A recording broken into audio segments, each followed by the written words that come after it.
Meeting to order. It is a little bit past.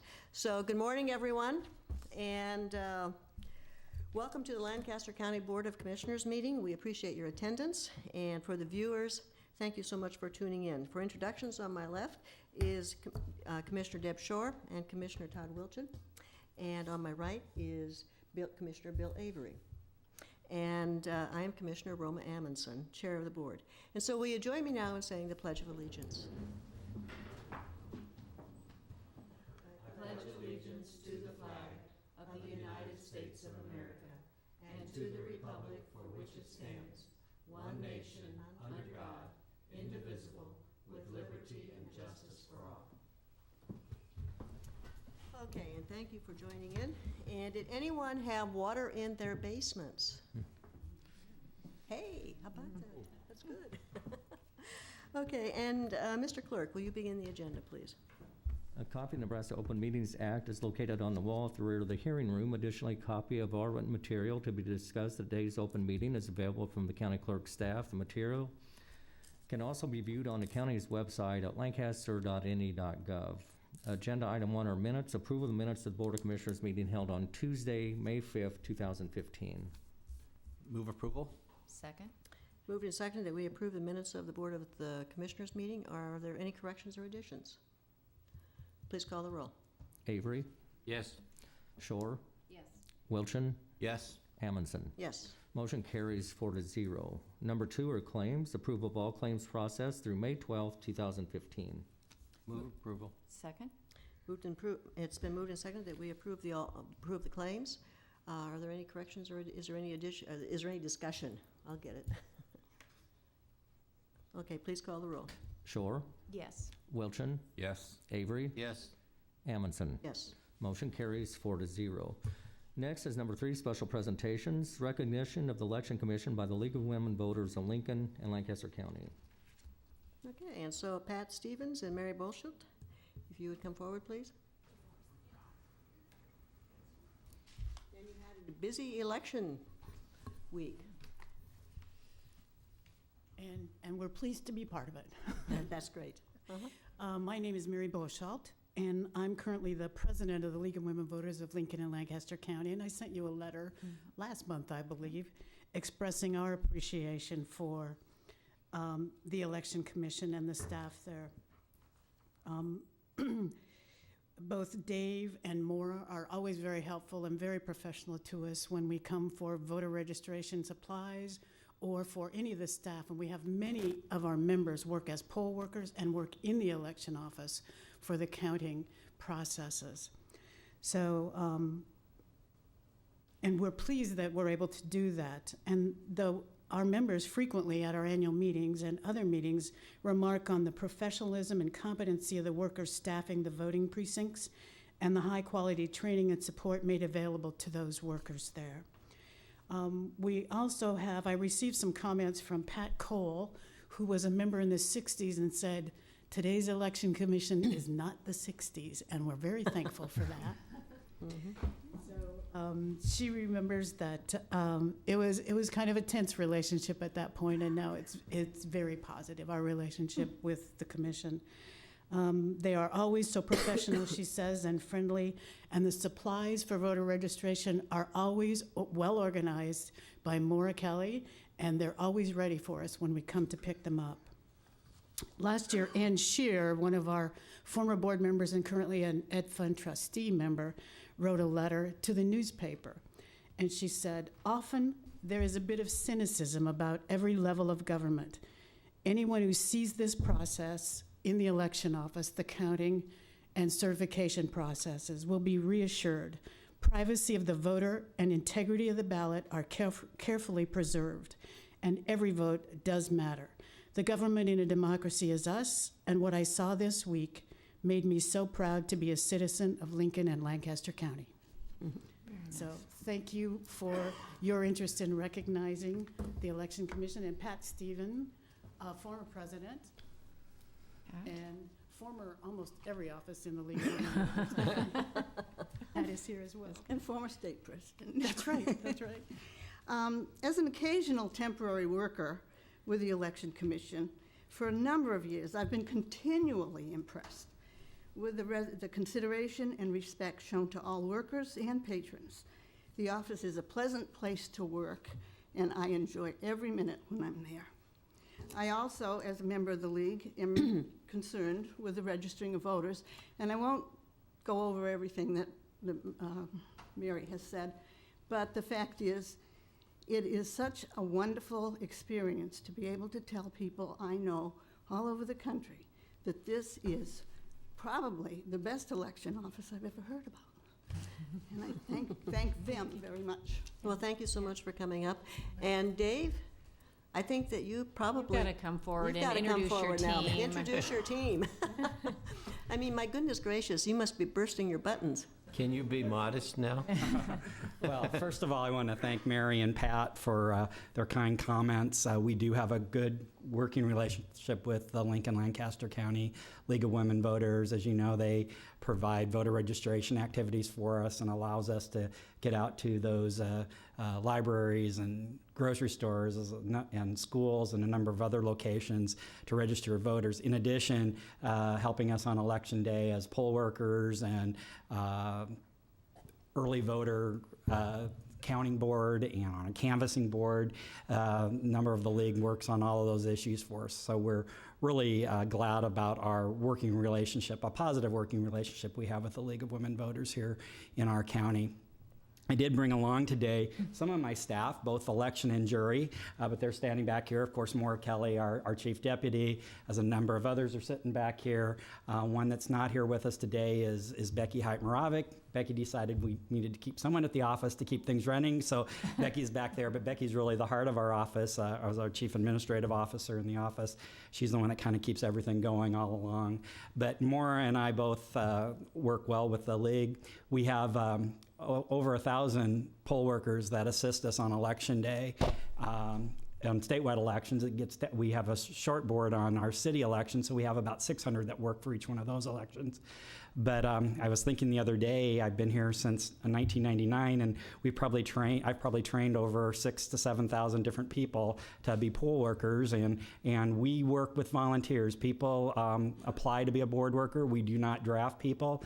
We work with them, and I'm very proud of that fact that we are able to find a sufficient number of volunteers to assist us both in the election at polling sites on election day, as well as in the election office when we're counting ballots and everything else. So thank you to the league, Mary and Pat. Thank you to my staff, and thank you to those over 1,000 poll workers that have assisted us in this last 2-year cycle, as well as those that have assisted us any time in the past. So I appreciate it. Thank you very much.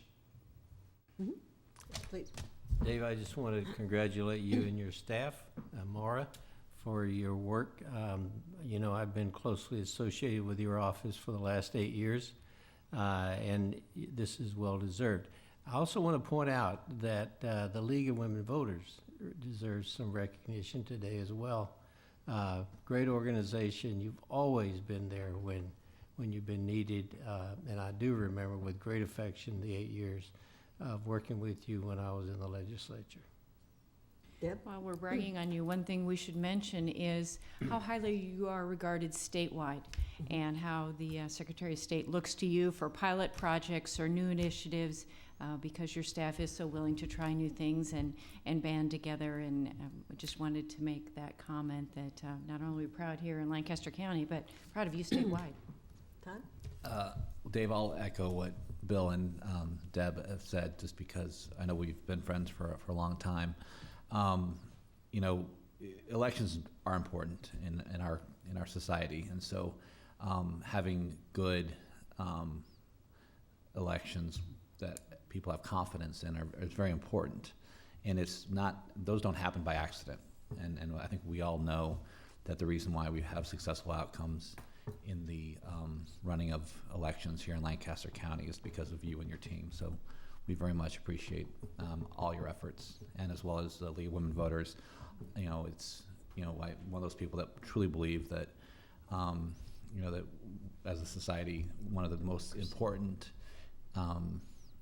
responsibilities we have is to vote and to make sure that our voices are heard in government. So thank you, everyone.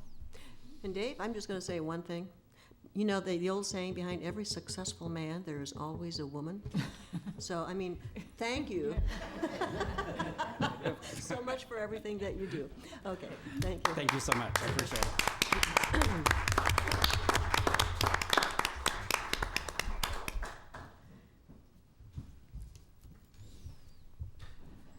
Next is damage update from the storm on May 6th and 7th, 2015. David Saver, Lancaster County Emergency Management Director, and Pam Dingman, Lancaster County Engineer. Pam Dingman, Lancaster County Engineer. Jim told me that I get to go first today, so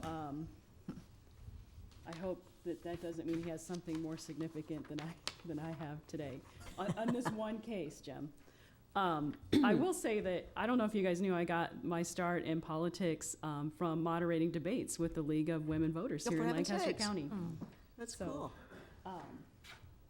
I'd like to start today, and are we up yet? Yep. Okay, so when I came into office last year, one of the things after the tornado event we had in northwest Lancaster County on Mother's Day that became very evident to me is we needed a system for cataloging data in the event of a significant storm. So Eric Hubble, who is here, who is the manager of the GIS department, and I worked to come up with a system last year that we used for that storm, even though we knew that that storm wouldn't reach the $1 million threshold, just so we had something to try. So what we have today is I have a map here, and I'm going to slide it up in the projector in a minute, that shows the location of every spot where we have documented damage so far. And we're updating this daily as we go out and survey the damage. It is significant damage across the county. To date, we have documented 559 exactly, Eric would tell you, 559 locations of damage. And that damage could consist of debris, of washouts on the road, of water over the road where we lost gravel and or asphalt, and culvert washouts. Don't So- forget bridge entry. I did say bridge washouts. Oh, okay. So unless I missed it, and if I did, I'll apologize, Commissioner Amundson, because I'm a little tired today. I'm going to slide this map up so we can get a feel for the order of magnitude of the damage. Again, we are still out collecting information and locations of the damage. As I said to the news crews last night, we're prioritizing our fixes of these to the roads that are the most traveled and, of course, the most significant damage. Pam, do the colors mean something, or are you going to get to that? The colors, some dots are green, Okay. some are red, some are blue. Actually, I am going to get to that. Okay. So, as you were aware, I'm not sure the public is aware, that we break our county up into 4 quadrants, 4 sub-districts that, and we have a group of gentlemen in each of those districts that monitor these roads. And so in this case, the dots signify the district boundaries, which aren't always, it's not exactly a square because we adjust some of the boundaries so that they have equal miles, and not all of our roads are paved. When you look at this damage, and again, you look at significant damage shown in the northwest quadrant and in the south, or let me correct myself, in the northeast quadrant and in the southwest quadrant of the county. I think it's what you would expect to see from the storm. And this is a map that shows, based on the National Weather Service and what they say we got in this area from their gauges. And I think we're going to find that maybe the rainfall in some areas was even a little higher than this. But the reddish pink actually signifies more than 8 inches. And the red that we see down in the far corner of our county actually signifies greater than 10 inches. So this is a significant event. I want to talk about a few of the locations where we're aware that we have significant damage at this time. And Commissioner Amundson, you're aware of some of these areas because you traveled with me on Friday which I appreciated the company. And, of course, Commissioner Wildren, you traveled with me on Thursday night in the Waverly area. So this is a bridge located on 162nd Street, just south of Greenwood Road. This is the south west corner of the bridge. We do believe in this area that we've lost significant bank, probably 20 feet or more. It's evident from the power pole there that used to be not in the channel, used to be up on top in the solid ground. Here is some additional damage where you can see we lost the tree line. This is on the northwest edge of the bank of the bridge at 162nd. Another picture just to give you the order of magnitude. This area used to be field with trees, and you can see that the trees are now in the channel. We've continued to have issues with people going through our barricades in areas that are closed, and I know Commissioner Roman Amundson that we had somebody stop us and asked us if they could cross the bridge the other day, and I appreciated that you were the one that said no, because I'm growing wary of no. But this is that location where we were at on West Pioneers at approximately Southwest 98th Street, and yesterday we replaced the barricades there multiple times. In fact, this is showing the shattered barricade where somebody actually drove through. We are going to take these two bridge locations sometime today, and we're just going to install guardrail across the road because I have to keep people out of these areas. Install what across the road? Guardrail. Oh, guardrail, okay. Is this one of those bridges where there had actually been, if I remember right, it had washed out? Yeah. Oh. Correct. And, this is what I keep trying to emphasize to the public. Although this is what you see on the surface, and it maybe looks like a really bad pothole, this is hollow underneath here, and it actually goes back 8 to 10 feet adjacent to the bridge abutment. And so, obviously, it cannot withstand cars or heavy trucks in this area. This particular bridge, you may remember, you voted to put a maximum weight of 3 tons on it last fall, so we have had some issues with this bridge. We repaired it. Of course, we left it weight rated for 3 tons. It's a 1962 bridge. It is one of the bridges that's on the Scour Critical list because of its design. And of course, it's past that 50-year useful life. We know that. There's just haven't been funds to do anything about it. This is another bridge, same sort of design. This is a 1963 bridge. It's located on Southwest 14th Street, just south of Sprague. And of course, this is the one that is a bit more dramatic in its damage. Probably, and you can see the pink line on the photo. The pink line really indicates the projected hole above. And I really want the public to pay a lot of attention to this photo because that is the line at which it is hollow underneath. And again, we cannot open this road until we come up with an engineered solution for this particular problem. The staff is out right now, and we're checking. This is the north end of the bridge. We're checking the south end of the bridge just to make sure we're probing it, just to make sure we don't have a similar hole underneath that we're not aware of. Because if we're going to go forward and fix these, I want to make sure that we fix them right. And that we fix them where they make sense. And actually, Pam, if I could add one thing, did you say how deep it was? If a car were, or if a vehicle were to fall in there? Or a person, you wouldn't see them. It's deeper than 12 feet right now. I think Commissioner Amundson, since you were out there with me on Friday morning, the hole has gotten bigger. We do know that at some time over the weekend, somebody visited this site and threw our cones and some of our other barricades into the hole. So again, we are warning the public that these areas are not stable. Please do not go look at them. Please stay out of these areas. They are very dangerous. This is a photo that actually was taken by Commissioner Wilchin, and in this case, this is 134th Street, just south of Waverly Road. At this moment in time, Salt Creek hadn't crested in this area yet. It was about 3 feet over the intersection. We did witness several people drive through it, and in fact, when we pulled up to this location, there were children playing in the water, which is not a good idea at all with floodwaters. I mean, the sky is clear, but these waters had definitely not stopped rising, and of course, they were very dangerous. What I want to call your attention to, and this is some of the damage we're seeing in the Waverly area to Waverly Road, 134th, 148th, 162nd, where the paving stops, is you might see the flow over the edge of the road. And those are areas where as the water flowed over the road, it kind of hit that soft dirt on the other side of the road and washed it out.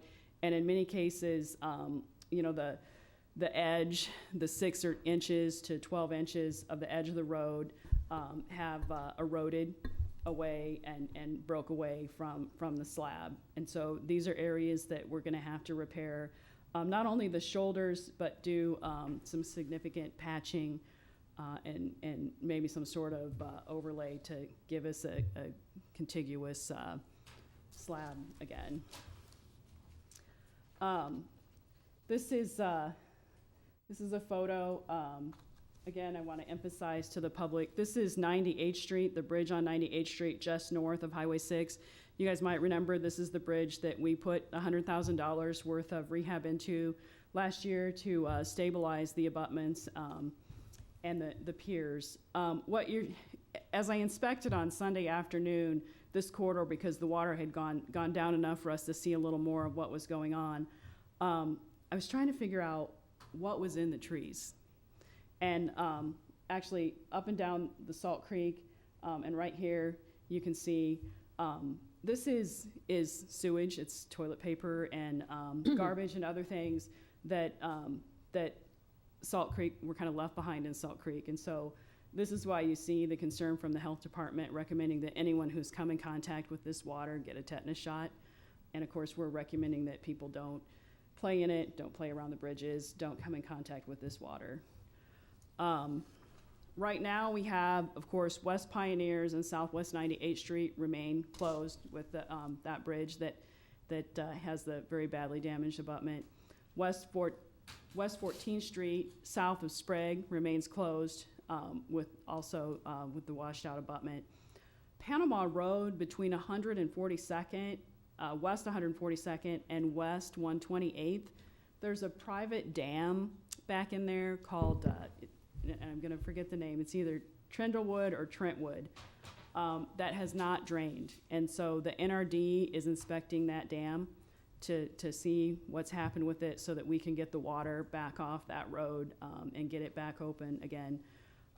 We're very concerned at the bridge at 162nd, on 162nd Street south of Greenwood Road. We do have an engineering consultant out looking at that bridge right now to make sure that the abutments are still stable with the amount of embankment that we lost on the Salt Creek there. I do want to thank our staff because this was an extended event. Last year we came up with procedures and protocols and did some training so that people other than myself could stay in the EOC because it was open for an extended period of time. You do reach the point of fatigue. Ken Schroeder, the deputy county engineer, did stay in the EOC through the day. Ron Neal took an evening shift, and Eric Hubble took the late shift, I think exiting sometime between midnight and 1 in the morning. I also want to thank our GIS department as we continue to come up with a system for cataloging all of this damage, which is no small task, so that we can record it. And I want to say that we will continue to look at the damage wherever it is, and we will continue to take the steps to protect the traveling public on our roads. Pam, you ran through that list of closures and areas of concern pretty quickly. Is that information available on your website, should anyone want to see where the most recent closures are? You know, that is something that we've talked about in our office. We have not put that on our website in the past. We are currently coming up with a protocol for getting that to the website. Of course, if we list that on the website, again, what I want to emphasize to the public is it may not be a complete list. at any time. And that was one of our issues on Thursday, because that first surge of water came through here, and I think everybody kind of thought they were okay. But these stormwaters are sometimes unpredictable, and they can have multiple peaks. So as the dams began to drain and Salt Creek actually began to fill again to a higher level, that's when we saw the second surge through here. So we want to be very careful with the public that, we are going to come up with a way to list that on our website, but at any time, there may be additional closures. Thank you. That was Questions? Yes. Are you ready to make any guess or let's say educated guess about the cost of all this damage? Commissioner Avery, I am, and I'll say it's a very preliminary cost because we are still inspecting the roads because of the magnitude of the damage. Before I address that, I want to just add one thing in there that I didn't have in my statement. We design the culverts, the road culverts in the county so that they are designed for a 25-year storm. So because this was obviously an event greater than 25 years, and we have 6,000 of those pipes. So we could have had theoretically potential overtopping and road washouts at 6,000 locations. That being said, we're looking at corridors and defining corridors of definition so that we can get that information to the people who need it to hopefully assist us with that. Right now, we estimate based on rock, we've used somewhere around 11,500 tons of rock as of the close of day yesterday to stabilize these roads. A truck carries 5 tons. And so if that can give you some idea of how we've just been heading out and getting those shaped up as quick as we can. Seeding, erosion control, dirt, in the cases where the road was significantly washed out. I think we're somewhere around the area of $900,000 right now. And I think that I'm going to caveat that. Of course, we haven't looked at all the areas to completely assess them yet. And I'm suspecting that that number will go up based on what we find and what the consulting engineer's opinion is about the bridge on 162nd today. So that number includes no damage at 162nd. Do we have contingency funds to cover that? No, we do not. Ouch. Todd? So just to summarize, we have the one bridge at 162nd, and that's maybe severely damaged, and then the other two that are the, I guess, can you summarize the bridge situation? Sure. So the 2 bridges that have the washouts and the scour, those were bridges that we go out and inspect first. The Nebraska Department of Roads has identified those as scour critical bridges. Let's keep in mind that these are 1960s bridges with probably early 1960s, late 1950s design standards. So they are not modern bridges. They are definitely bridges that we need to look at replacing. And rather than put an extraordinary amount of money in to rehab. But that being said, given our current financial situation, that's something we might have to talk about. Do we want to invest significant money in this bridge, or do we want to replace it with a modern bridge? The bridge on 162nd Street, that is a 1968 bridge. So if we look at bridges and we say their useful life is 50 years, that one's just 3 years short. It's kind of like me, right? So that bridge still is not designed to modern standards. Had it been designed to today's standards, it would have been longer. The abutments would be designed differently because we've learned a lot about how we design bridges in the last 50 years. We don't design them the same. So we do expect there to be damage on the 162nd Street Bridge. That is a significant structure. You may remember that the 98th Street Bridge over Salt Creek, we actually had in for replacement, but because of budget constraints, decided to extend the piling last year. So that bridge replacement cost was estimated greater than $1.2 million. So it's a significant structure. They have significant length and significant height. I would gander, I would estimate a guess, should this bridge be significantly damaged, that replacement to it would be, because it's a bigger structure, in the $1.5 to $1.8 million range, but that is just a guess. In engineering, we would call that a probable estimated cost. Other questions? Well, thank you, Pam. And now, Jim. Good morning. Jim David Saver, Director of Lincoln Lancaster County Emergency Management. I wanted to start by showing a few photos. The Nebraska State Patrol had their aircraft up Friday morning and took some photos of the area. So I just have a few for you to take a look at. You can see this is just south of Lincoln. Highway 77 and the west bypass gives you an idea how much water was in Wilderness Park at that time, and that's why they're still having a problem getting in there to do some assessment of there. But that shows towards the south part of Lincoln. Again, these were photos that were taken by the State Patrol, so I just looked through them just to give you an idea of them. This is 27th and Saltillo Road. You can see how much water, the roadway there was underwater for quite a while, and you can see it pooled on both sides of the roadway there. The next one up is the other end of 27th Street and Interstate 80. It's the interchange that's in the lower right-hand corner of that photo. You can see the salt marsh area up there, how much water had pooled in it. The next one, just for reference, this is 70th and Holmes Park Road. And if you can picture those ball diamonds there, the road that loops around those is primarily underwater. So from what the engineers told me, it's designed to do that. You can see that 70th Street was not compromised. So literally a few parking lots, what used to be the marina area, and some of those ball fields were inundated with water, but again, it kept the traffic flow open.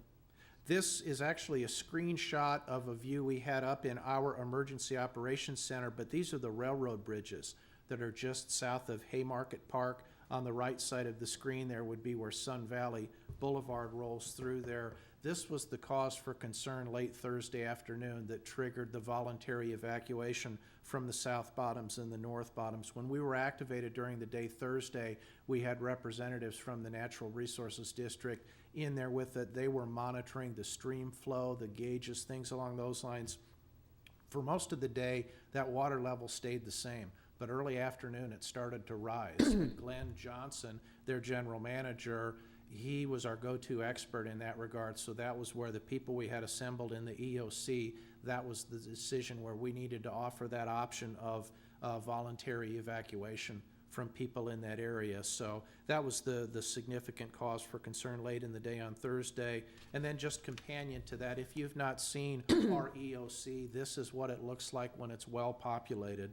All of the workstations identified there. You can see that photo of the bridge in the far corner there. County engineer, public works sit in the front row, law enforcement, emergency medical services behind, and then the back two rows are primarily occupied by my EOC volunteers. So again, I just wanted to show those photos so you had an idea of what we were looking at, what we were dealing with, the timeline that was involved in this. Last Wednesday evening, about 6:30 in the evening, is when we activated the EOC. Due to the severe weather that was anticipated, we wanted to make sure that we were adequately prepared in order to do that. It also involved activating our storm spotters.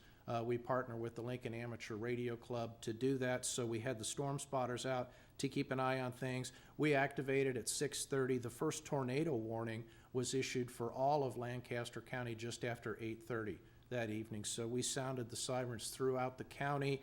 That warning that was issued was allowed to expire without incident. Shortly after 9:30 was when the first flood advisory came out. And then the second tornado warning, which was just for southwest Lancaster County, was issued at 10:40 that evening. We did sound the sirens in the southwest part of the county to alert the residents to that, and we had received information from the NRD specifically that the water level of Dead Man's Run was still rising. So we activated at 6:30. We stood down at 1:20 that morning. It looked like the worst of the weather had passed. When we were activated that evening, we had representatives from the county engineer, city public works. We had an incident dispatch team member, a specially trained dispatcher from the 911 center, was there to keep us in constant communication with area law enforcement and fire.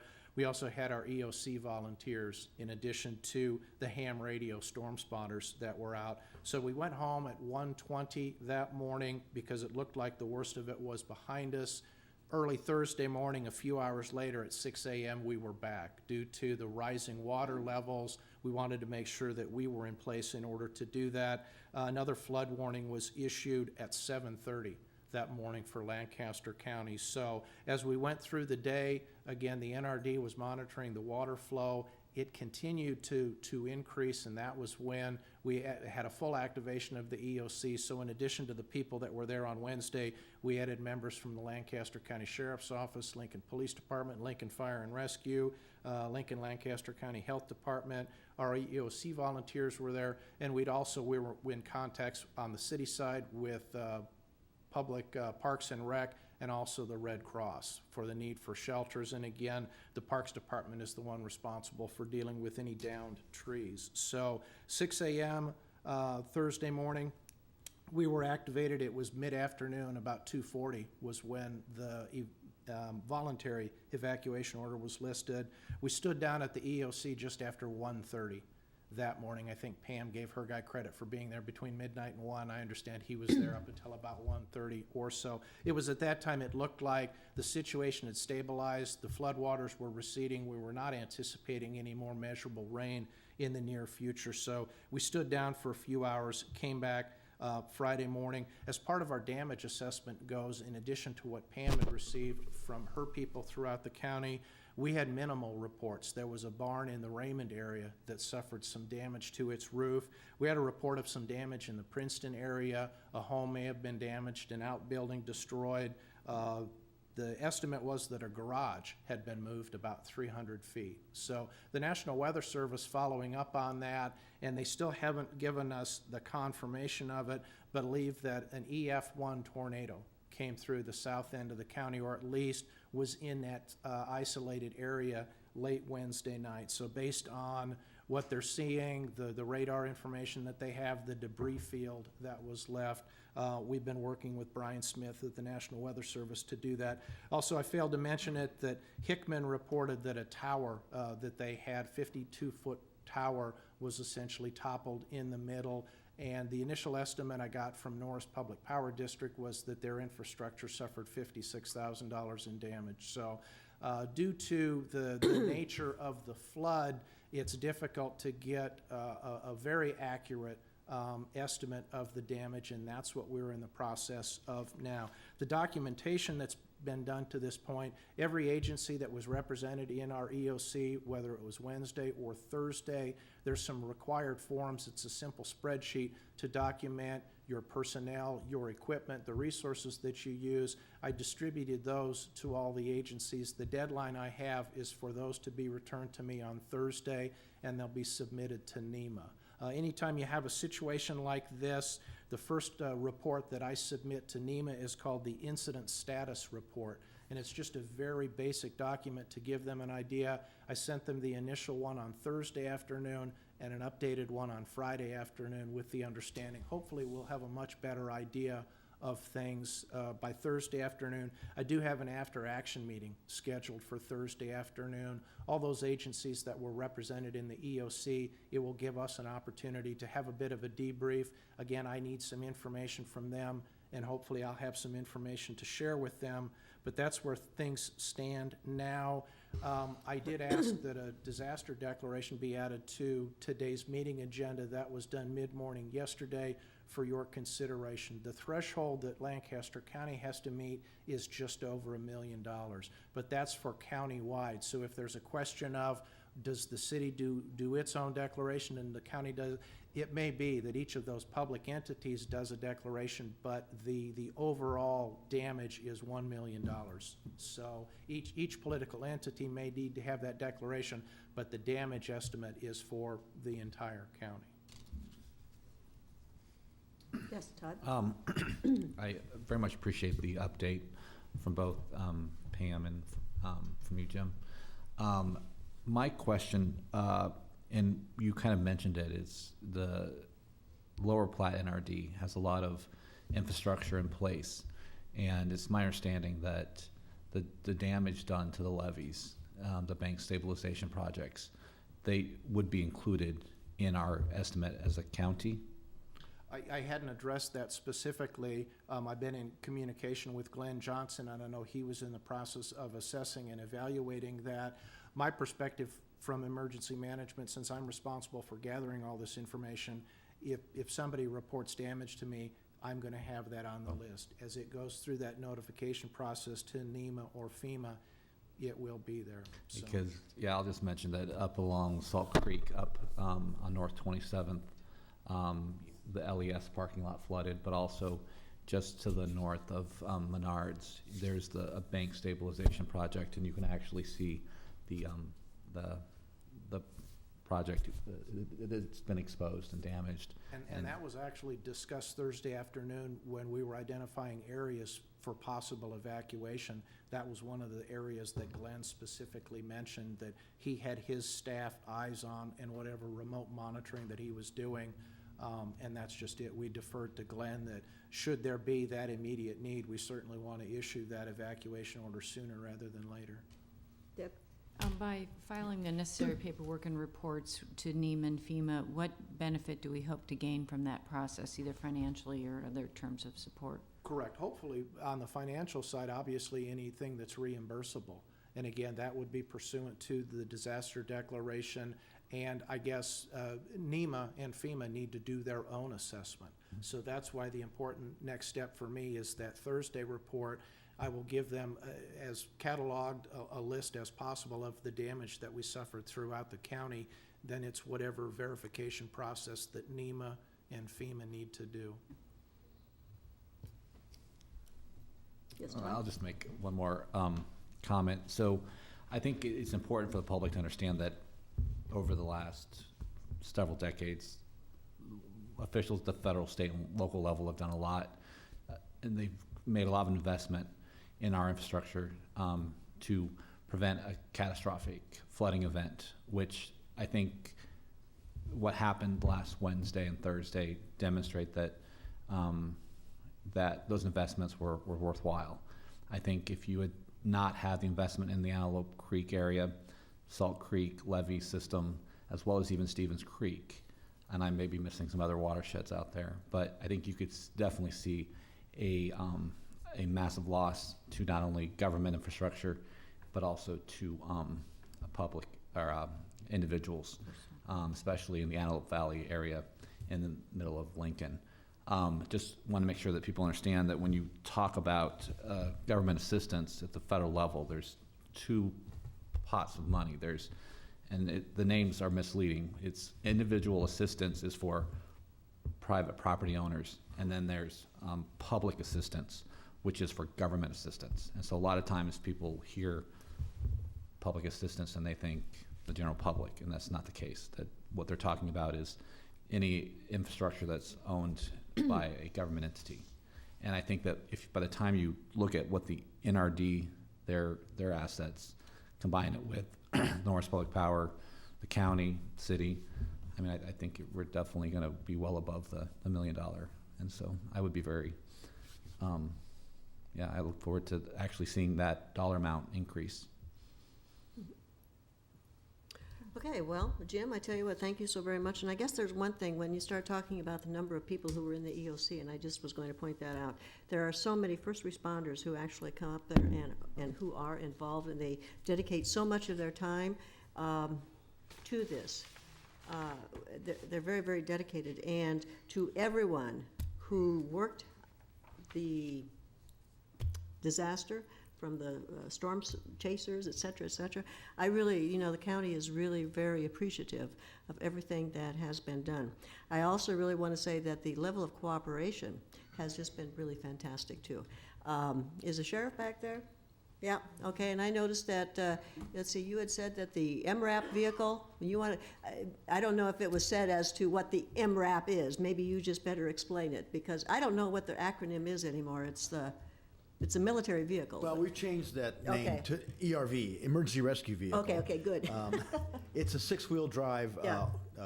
vehicle that we've had for a couple of years now.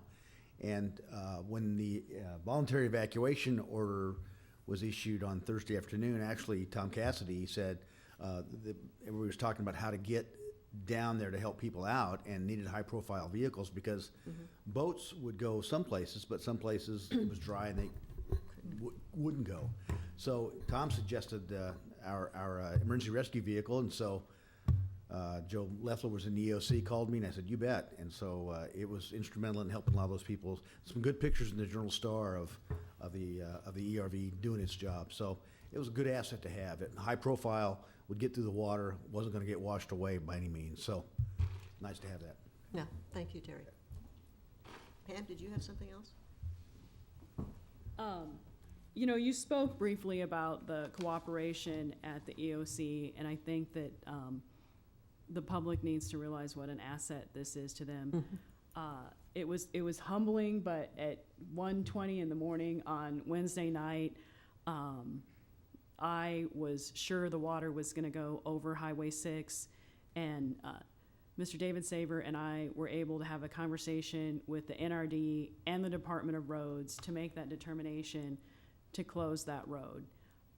What's interesting and somewhat humbling too is by the time I left the EOC and took the interstate back to Waverly and got off at the Waverly exit, the water was just starting to roll over the ramp there. And so that did stay closed throughout the night and throughout most of the next day. And these are the sort of things that we really need to talk about, because it's the partnership of many public entities at many public levels that come together in these events to work as one team. And we had areas where the county was putting up barricades in city locations to close down roads because we could get to them, and the city was putting up barricades in county locations. So this was an extraordinary team effort by a large number of people. Very well said. Great final comment. Yep, those are great final thoughts. And so thank you so very, very much for your effort, for your work. I mean, my goodness, you just worked like soldiers. Should we just jump to item I and make the declaration Okay, now? let's see, that's a good idea. Let's just do that. Let's go to item 4I, yeah, which is the declaration. This is under new business, Lancaster County Disaster Declaration for Flooding Event on May 6th I to would 7th, move, 2015. I would move approval of the declaration. Second? It's been moved and seconded that we approve this disaster declaration. Any discussion? Please call the roll. Shore, Yes. Avery, Yes. Wilchin, Yes. Amundson. Yes, Motion carries 4-0. Thank you. all right. The contract with M.E. Collins Contracting Company, Inc. in the amount of $202,461.14 for concrete box culvert replacement, Project 15-8. The work will commence on or about May 4th, 2015, and be completed by September 18th, 2015. Move approval. Second. It's been moved and seconded that we approve this contract. Any discussion? Please call the roll. Wilchin, Yes. Avery, Yes. Shore, Yes. Amundson. Yes. Motion carries 4-0. B is utility permit number 1283, allowing Windstream Communications to relocate cable on South 54th Street from Hickman Road to Roca Road. There is no cost to the county. Move approval. Second? Moved and seconded that we approve this utility permit. Any discussion? Please call the roll. Wilchin, Yes. Shore, Yes. Avery, Yes. Amundson. Yes. Motion carries 4-0. C is a space rental agreement between Lancaster Event Center and Lancaster County on behalf of the Lancaster County Clerk for meeting space within the event center to be used for referee hearings between June 15th and July 24th, 2015. Move approval. Second. Moved and seconded that we approve this agreement. Any discussion? Please call the roll. Shore, Yes. Avery, Yes. Wilchin, Yes. Amundson. Yes. Motion carries 4-0. D is a sale and quitclaim deed from Lancaster County as grantor to Razak Pickering Williams LLC as grantee for a portion of Southwest 31st Street as originally platted in the Bridges addition generally located at Southwest 31st Street and West Stanton Road. Move approval. Second? Moved and seconded that we approve this sale and quitclaim deed. Any discussion? Please call the roll. Avery, Yes. Wilchin, Yes. Shore, Yes. Amundson. Yes. Motion carries 4-0. 4E is amendment to county contract C-9-597 with DeMars, Gordon, Olson, Zaleski, and Winter Law Firm for legal representation to indigent parties in child support and paternity proceedings. The law firm has asked that Matt Jenkins and Maria T.G. be removed from the agreement and that William Olson and Trevin Preble be formally authorized to provide services under the original agreement. The parties wish to amend the agreement to reflect such change. Move approval? Second. Moved and seconded that we approve this amendment. Any discussion? Please call the roll. Avery, Yes. Wilchin, Yes. Shore, Yes. Amundson. Yes. Motion carries 4-0. F is amendment to county grant C-14-95 with Cedars Youth Services for aggression replacement training program for youth leaving the youth rehabilitation and treatment centers. The amendment extends the date of the agreement to June 30th, 2015. Move approval? Second. Moved and seconded that we approve this amendment. Any discussion? Please call the roll. Wilchin, Yes. Avery, Yes. Shore, Yes. Amundson. Yes. Motion carries 4-0. G is appointment to James Bowers to the Lincoln Lancaster County Board of Health for a term ending April 15th, 2018. Move approval. Second. Moved and seconded that we approve this appointment of James Bowers. Any discussion? Please call the roll. Avery, Yes. Shore, Yes. Wilchin, Yes. Amundson. Yes. Motion carries 4-0. H is a refund request for personal property tax from Bonsall Pool and Spa. Good morning, Scott Gaines, Deputy Assessor, Register Deeds, recommending approval. This is an item of personal property that the taxpayer reported to us, then realized that they had inadvertently reported it because they had disposed of this item prior to 2013. So this is to refund the 2 years they reported it in which they really did not own it any longer. Based How on? much money is involved here? Very little. $22 and $13 for each of the years involved in ballpark. Move approval. Second? So moved and seconded that we approve this refund request. Any discussion? Please call the roll. Wilchin, Yes. Shore, Yes. Avery, Yes. Amundson. Yes. Motion carries 4-0. Number 5 is consent items. Receive and place on file the following reports for April 2015. Lancaster County Assessor, Register Deeds, Clerk of the District Court, Records and Information Management. Move approval of the consent items? Second. Moved and seconded that we approve the consent items. Please call the roll. Avery, Yes. Shore, Yes. Wilchin, Yes. Amundson. Yes. Motion carries 4-0. Number 6 is public comment. Those wishing to speak on items relating to county business not on the agenda may do so at this time.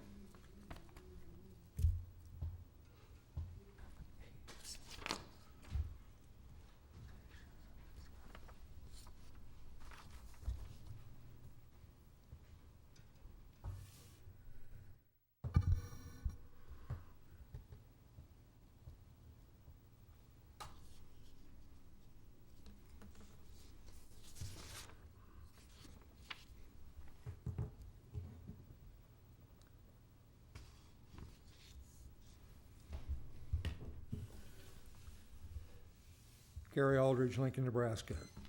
Quote, county facing 6.87 M budget shortfall, end of quote. Lincoln Journal Star, page A1, above the fold, Kevin Abresk. The role and mission of RTSD is, once again, jeopardized by the prospect of poor spending discipline. Ain't democracy beautiful? My focus was originally the balk rule in baseball, how balk, B-A-L-K, is connected to items relating to county business not on the agenda. I've been warned that a tautology or theology or theory of government does not qualify as an item relating to county business not on the agenda. Balk will wait. Back to budget discomfort. The county budget shortfall or shortage may be driven by a factor or factors other than spending. The real culprit may be insufficient taxpayers. You need more taxpayers, not more spending discipline. It may be time to call some chits. For Mr. and Mrs. America and all the ships at sea, this is chits, C-H-I-T-S.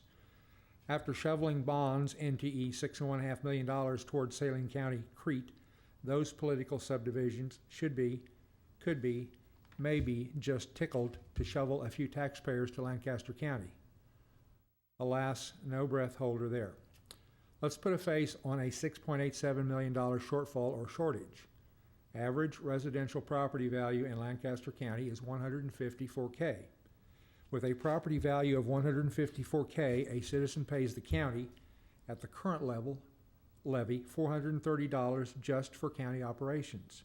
Some pay more than $430, some less. From the total tax rate, other political subdivisions get some of the action, some of the money. Every $1 million spent by this board is funded by 2,376 citizens who own residential property of average value. 2,376. The shortage or shortfall, rounded up or down to $7 million, equals 16,282 citizens.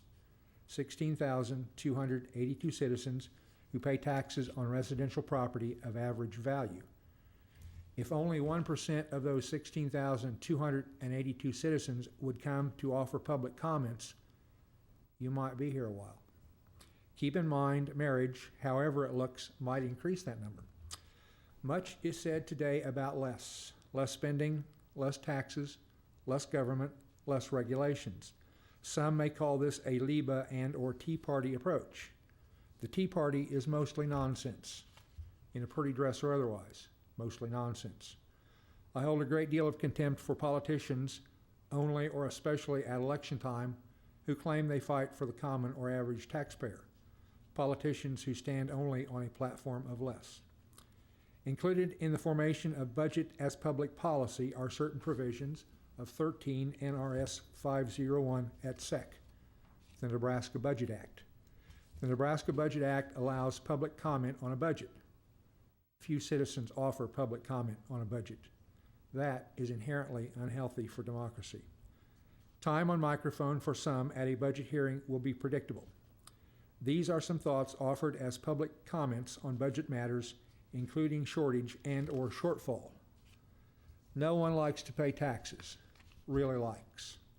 Taxes are an essential obligation of citizenship, for my own safety's sake. Taxing authorities cannot be all things to all people. There are limits. Citizens expect public money will be well and wisely spent. I see silliness in budgets. Most do. I have 1 minute. Thank you. The supply of gold eggs from the goose is finite. So, back to my beginning. Quote, county facing 6.87 M budget shortfall. End of quote. That was misdirection on my part. That article was in the Journal Star, page A1, by Abresk on 9 May 2014. The article printed 8 May 2015, Journal Star, page B1, Abresk, is, quote, county staring at 7.5 M shortage, end quote. The hole is $500,000 deeper this year. Quit digging. You brought forth some very interesting statistics. Thank you. Next is number 7, announcements. The Lancaster County Board of Commissioners will hold departmental budget hearings on Wednesday, May 13th, 2015 at 8 a.m. and Thursday, May 14th, 2015 at 1 p.m. in the Bill Luxford studio of the County City Building. The Lancaster County Board of Commissioners will hold a staff meeting on Thursday, May 14th, 2015 at 8:30 a.m. in the Bill Luxford studio of the County City Building. The Lancaster County Board of Commissioners will hold their next regular meeting on Tuesday, May 19th, 2015 at 10:30 a.m. in room 112 of the County City Building with the Board of Equalization immediately following. County Commissioners can be reached at 402-441-7447 or commish@lancaster.ne.gov. The Lancaster County Board of Commissioners meeting is broadcast live. It is rebroadcast on Tuesday and Saturday on 5 City TV, cable channel 5. In addition, the meeting may be viewed on the internet at lancaster.ne.gov under 5 City TV Video on Demand or 5 City TV on YouTube. Move we adjourn? Second? Moved and seconded that we adjourn. Please call the roll. Shore, Yes. Wilchin, Yes. Avery, Yes. Amundson. Yes. Motion carries 4-0. Okay, meeting of the County Board of Commissioners is adjourned. And let's move on now to the Board of Equalization. Do you want somebody from the assessor's office? Yes, we do. Where did Scott go?